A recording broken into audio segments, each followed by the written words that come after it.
Hello viewers, আসসালামু আলাইকুম। আরেকটি ভিডিওতে আপনাদের সবাইকে স্বাগত জানাচ্ছি। দেখতেই পাচ্ছেন, এই হচ্ছে আমার পিটুনিয়ার গাছটি, যেটাকে আমি একটা খুবই বড় দুঃসাহস দেখিয়ে একটা খারাপ কাজ করেছি। যেটা হচ্ছে, আমি এগুলোকে রোদ থেকে নিয়ে গেছিলাম নিচে। সত্যি কথা বলতে, রোদটা কিন্তু এই গাছের জন্য একদমই উপকারী ছিল না তখন, যেহেতু এখন রোদের তীব্রতা খুব বেড়ে গেছে। কিন্তু নিচে যে নিয়ে গেছি আমি, কিন্তু সম্পূর্ণ সেমিসিডিতে নিয়ে যেতে পারিনি, একদম ডিপ শেড এরিয়াতে নিয়ে গেছিলাম, যার ফলস্বরূপ যেটা হয়েছে, একদমই রোদ পায়নি গাছটা, এবং গাছটা কিন্তু নষ্ট হয়ে গেছে। দেখতে পাচ্ছেন আমার গাছগুলোর অবস্থা। কেবলমাত্র ওই একটা টবে যে ছিল সেটা একটু বেঁচে আছে, সেটা আলাদা রাখা আছে। এবং এগুলো দেখতে পাচ্ছেন, এগুলোকে আমি আবার রোদে নিয়ে এসেছি। আনার পর এখন কিন্তু এগুলো একদমই সতেজ হয়ে হচ্ছে না, গাছগুলো কিন্তু নষ্টই হয়ে গেছে।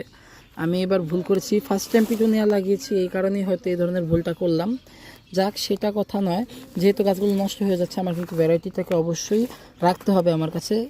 আর আমি আজকে এসেছিলাম একটু খোঁজ করতে, যদি এখানে কয়েকটা বীজ পাওয়া যায়। বীজ কিন্তু হলেই ঝরে যায়, বীজ সিডপটগুলো নষ্ট হয়ে।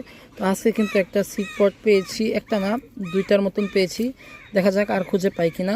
আগে একটা ভিডিওতে কিন্তু আমি এই পিটুনিয়ার সিড কীভাবে সংরক্ষণ করতে হয় সেই নিয়ে ভিডিও দিয়েছি।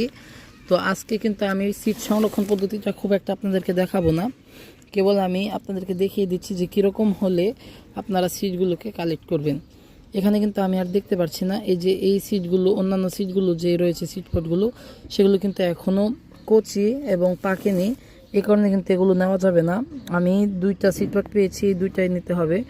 এগুলো থেকে কিন্তু ভেতর থেকে বীজ বার করে আমি বীজগুলোকে সংরক্ষণ করে রাখবো, আর পরবর্তী বছরের জন্য আবার নতুন করে চারা করব। আপাতত এগুলোতে আমি অল্প অল্প পানি দিয়ে গাছগুলোকে রাখছি, যেহেতু এখানে ফাঙ্গাসের ইনফেকশনটা হয়েছে বা আক্রমণটা হয়েছে।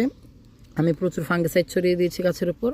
আপনারা কিন্তু ভুলেও একদম সম্পূর্ণ শেডে পিটুনিয়া গাছ নেবেন না, তাহলে কিন্তু গাছটা পচে নষ্ট হয়ে যাওয়ার সম্ভাবনা থাকে। ধন্যবাদ সবাইকে, আসসালামু আলাইকুম।